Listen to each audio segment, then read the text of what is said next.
grind your heart out. 너희 마음밭을 갈아엎어라. 이런 제목으로 함께 은혜를 나누겠습니다. 얼마 전 오스카 로메로에 관한 글을 하나 읽었습니다. 오래전에 영화로도 봤었는데 그때 받은 감동을 되살려서 그에 대한 글을 다시 보게 되니까 많은 것을 생각하게 해 주었습니다. 1970년대 후반 남미의 엘살바도르는 엠베르토 장군이 대통령이 되면서 독재의 서슬퍼른 사슬 아래 수많은 사람들이 죽어나가게 되었습니다. 그때 엘살바도르의 교회와 신부들은 자유를 외치면서 군부 독재에 항거했습니다. 군부는 그러한 교회를 잠잠하게 하고 한편은 교회를 무능하게 만들기 위해서 학구파 신부인 오스카 로메로 저 양반을 대주교로 앉힙니다. 이 오스카 로메로는 보수주의자였습니다. 1971년 엘살바도르의 대주교가 되기까지 그는 삐딱한 행동, 삐딱한 발언 한 번 한 적 없는 교회와 하나님만 아는 사제였습니다. 교회에서 민중을 이야기하고 해방신학을 이야기하는 것을 싫어했고 해방신학에 대해서는 증오에 가득 찬 그리스도론이라고 공박했었습니다. 농민들은 암담한 눈길로 이 대주교 로메로를 바라보았습니다. 그러한 로메로는 자해반 타해반으로 엘살바도르의 대주교가 되었습니다. 그는 습관대로 주일에는 미사를 집전하고 평일에는 책 보고 공부하는 일에 전념했습니다. 그러던 그가 군부 독재가 주민들을 학살하고 신부들을 잡아가서 고문하고 암살하는 만행을 눈으로 목격하면서 그리고 자신도 자신의 생명의 위협을 받으면서 비로소 그 속에서 거짓과 진실을 보게 됩니다. 그는 더 이상 보수와 전통의 눈도 아니고 진보의 눈도 아닌 자신의 눈으로도 아닌 십자가의 예수 그리스도의 눈으로 세상을 보게 됩니다. 이때부터 그는 달라졌습니다. 그는 철저히 의에 서서 교회와 국민의 편이 되고 끝까지 불의와 군부 독재와 싸우다가 결국 암살당하고 말았습니다. 그는 죽기 전에 자신이 죽을 것을 예감하고 마지막 강론에서 이 메시지를 남겼습니다. 그들이 나를 죽이는 데 성공한다면 내가 그들을 용서하고 축복하며 죽었다고 전해줘도 좋습니다. 그래서 저들이 시간을 낭비했다는 확신을 갖기만을 바랍니다. 한 명의 주교는 죽지만 하나님의 교회, 즉 국민은 결코 사라지지 않을 것입니다. 그에 대한 글을 읽으면서 생각해 봤습니다. 지금 나와 교회가 하나님 나라를 말하고 하나님 나라를 향해 간다고 하면서 세상에서 우를 범하고 있지는 않은가? 전통과 경건을 이야기하면서 우리가 보지 못하고 있는 것은 없는가? 내가 내 지식과 경험, 이 교회라고 하는 테두리 안에만 머물러서 정작 내가 봐야 할 것을 보지 못하고 참여하지 못하고 일하지 못하는 실수를 범하고 있는 것은 아닌가? 첫 번째 됐습니다. 우리 그리스도인들은 넓게 멀리 볼 수 있어야 합니다. 여러분의 관심사가 무엇입니까? 여러분은 어디에 관심을 갖고 계십니까? 우리는 종종 무엇인가를 보는 데 있어서 범하는 실수들이 많습니다. 사람은 우선 관심사에 따라서 보는 것이 다르죠. 무엇에 관심을 갖고 있느냐에 따라서 보는 것과 생각하는 것이 다르고 말하는 것이 다릅니다. 지금 여러분이 많이 생각하고 여러분 눈에 많이 보이고 여러분이 말하는 것이 여러분의 관심사입니다. 그런데 자신의 관심사에다만 열중하다 보면 정작 중요한 것을 놓칠 수 있습니다. 보아야 할 것을 보지 못하고 지나칠 수 있다는 겁니다. 공부만 하고 전통만 고수하다가 고통받는 사람들의 손짓을 보지 못하는 것처럼 교회 안에만 머물다가 교회 밖에 예수님을 보지 못할 수도 있습니다. 또한 사람들은 단지 밖으로 드러나는 것으로만 보고 지나치는 경우들이 많이 있습니다. 바리새인들과 사두개인들, 많은 유대인들, 우리 예수님의 겉모습, 출생, 성분 이러한 것만 보고 판단했듯이 밖으로 드러나는 것만 보고 판단하려 듭니다. 그래서 놓치기 쉬운 것들이 많이 있습니다. 우리는 관심사에만 집착할 것이 아니라 넓게 멀리 볼 수 있어야 됩니다.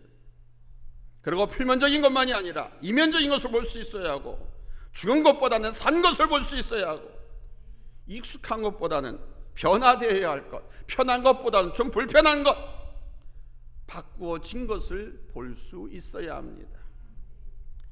또 하나 중요한 것은 우리 하나님의 마음이 움직이시는 것, 하나님께서 하시고자 하는 것이 무엇인지를 볼 수 있어야 합니다.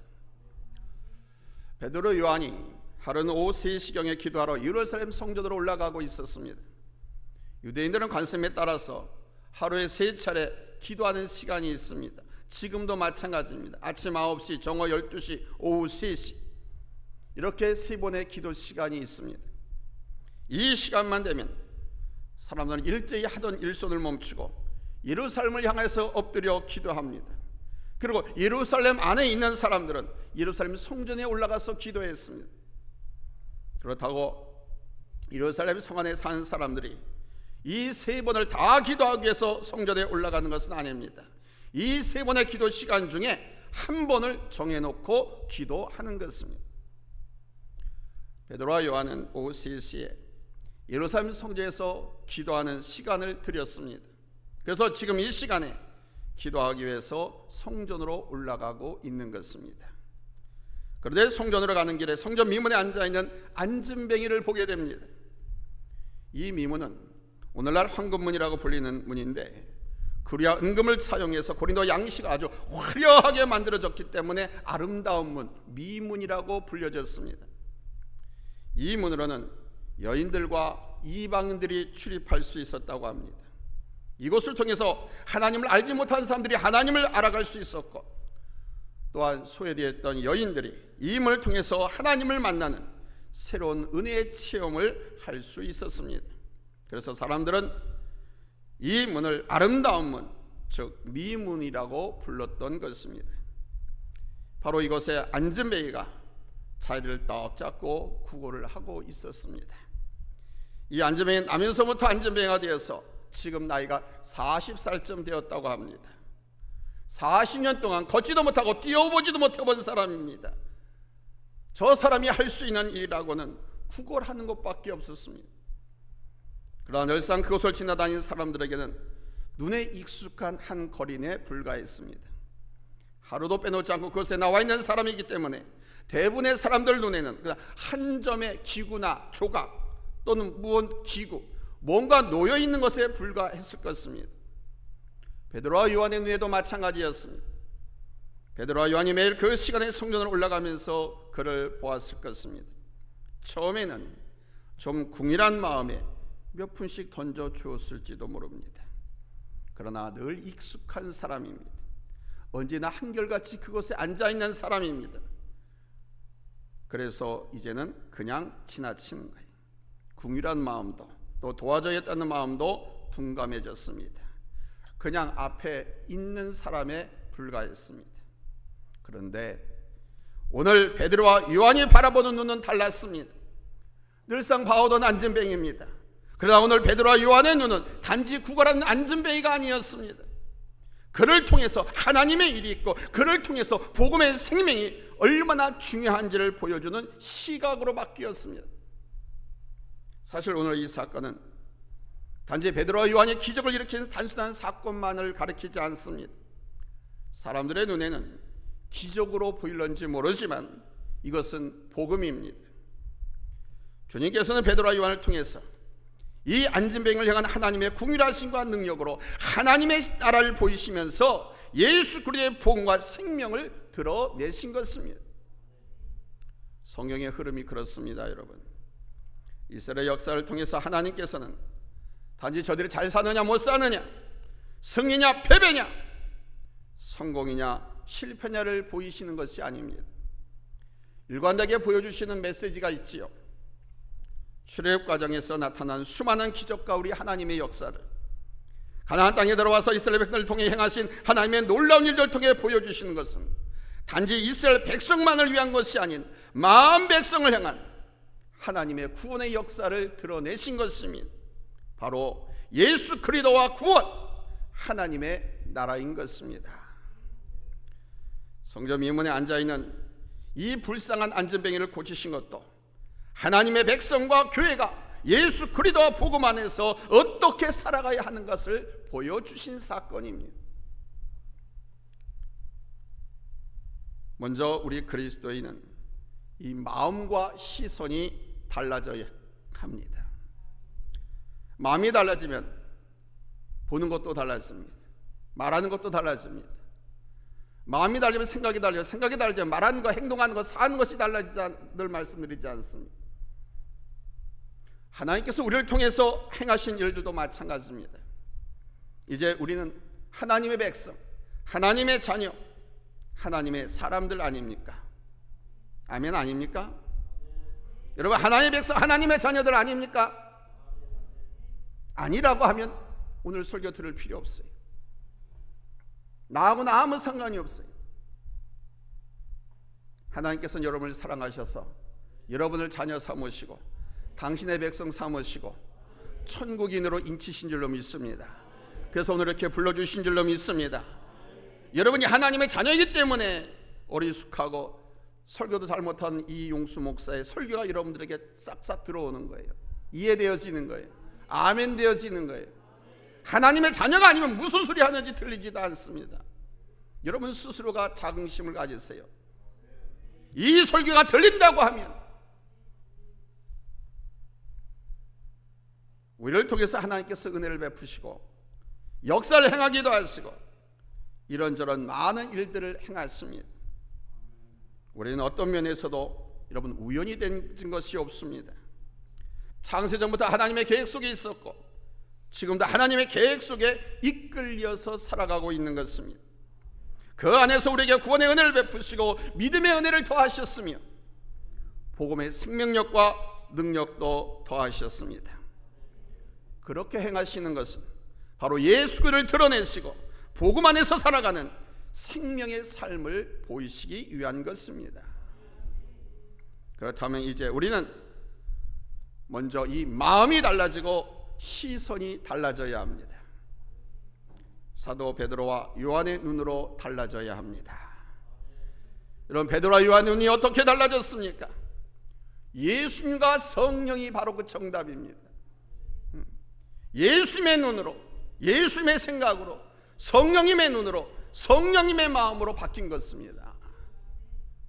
오순절리로 성령 충만한 베드로와 요한은 이제 자신들의 눈으로만 보지 않았지요. 그들은 예수 그리스도의 눈으로 보았습니다. 그 이전엔 자신들의 눈으로 보았습니다.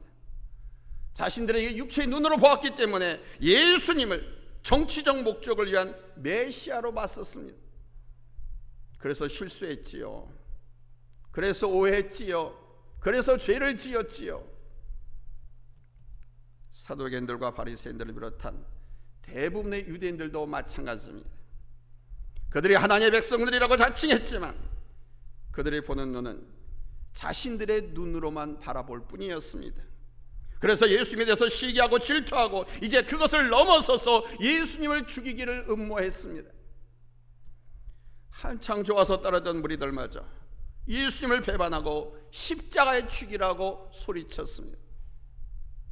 우리의 눈은 우리의 관심사, 우리의 지식, 우리의 경험의 한계 속에서 보기 때문에 제대로 볼 수가 없습니다. 표면적일 뿐입니다. 습관적으로 보는 것일 뿐입니다. 그런데도 불구하고 어떤 사람은 눈이 나빠서 그것마저도 보지 못하는데 오해하고 불평하고 원망하고 실수하는 것을 서슴지 않습니다. 그러나 여러분, 성령 안에서 예수님의 마음으로, 예수님의 눈으로 보면 여러분 하나님의 마음을 느끼게 되고 하나님의 일을 볼 수 있습니다.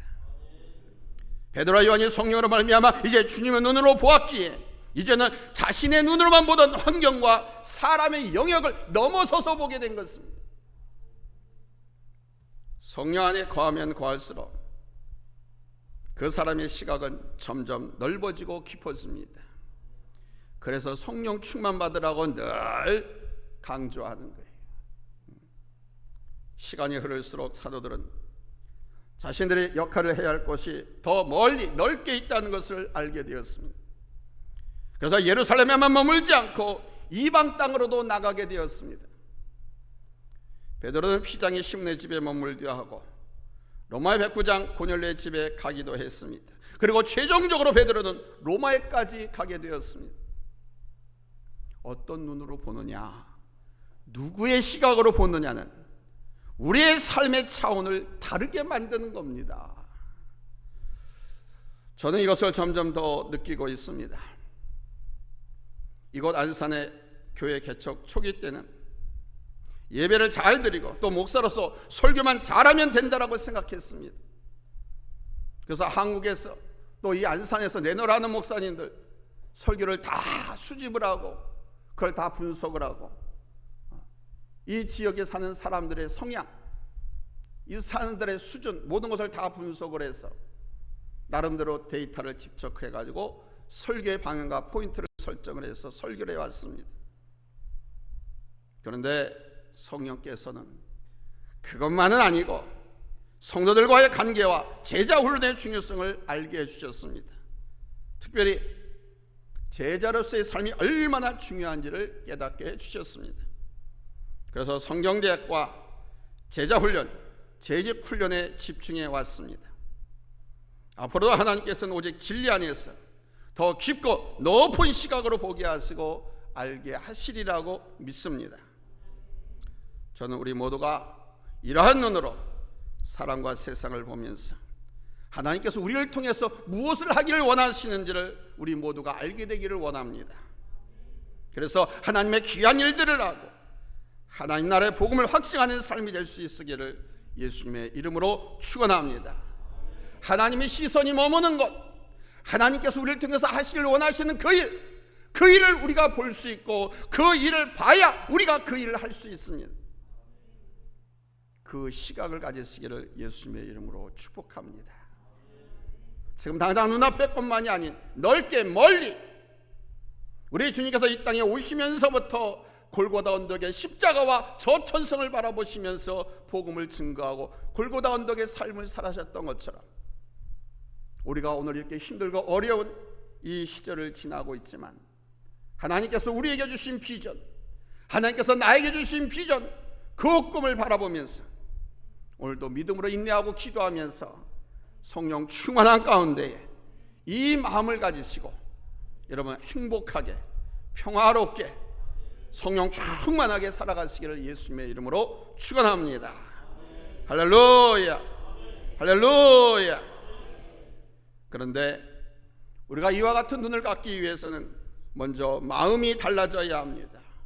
이 눈을 마음의 창이라고 합니다. 그러니까 내 마음의 상태가 이 눈으로 드러나게 되어 있습니다. 그래서 대화를 나눌 때는 눈을 보면서 대화를 나눠야 됩니다. 죄 지은 놈들은 눈을 보고 대하면 눈을 마주 못 칩니다. 그 거짓말하는 사람은 눈을 보면서 이야기하면 눈이 떨립니다. 또 자주 깜빡깜빡거리기도 하고. 그러니까 눈을 보면 그 사람의 속마음을 다 알 수가 있어요. 바로 이 눈이 마음의 창인 것입니다. 이 눈은요, 눈빛이라든가 눈망울로만 드러나는 것이 아닙니다. 이제 우리의 눈은 내가 무엇을 바라보고 있느냐에 따라서 그대로 눈에 드러나는 거예요. 때문에 우리의 마음밭을 먼저 갈아엎으시기 바랍니다. 마음밭을 갈아엎는다. 여러분, 겨울 지나고 봄이 오면 씨앗을 뿌리고 농사를 짓기 위해서 쟁기로 그 굳어진 땅을, 잡초가 무성한 땅을 갈아엎지 않습니까? 그리고 착착착 채질해가지고 부드럽게 만들지 않습니까? 그 다음에 씨앗을 심지 않습니까? 갈아엎어야 부드러운 땅이 되고 갈아엎어야 씨앗이 심고 뿌리를 내리고 자랄 수가 있는. 그러면 우리가 우리의 마음을 갈아엎는다는 것은 무엇을 말합니까? 회개하라는 것입니다. 회개하라는 것입니다. 회개해야 하나님의 성령이 우리 안에 들어옵니다. 회개해야 하나님의 복음이 우리에게 심겨져서 그 복음의 씨앗이 30배, 60배, 100배의 결실을 맺는 겁니다. 딱딱하게 굳어 있음에도 불구하고 난 갈아엎을 게 없다고요? 나는 회개할 게 없다고요? 회개할 게 없다고 생각하는 그 교만, 그것부터 갈아엎어야 됩니다. 에스겔서 36장 26절에서 말씀합니다. 또 새 영을 너희 속에 두고 새 마음을 너희에게 주되 너희 육신에서 굳은 마음을 제거하고 부드러운 마음을 줄 것이며 그랬습니다.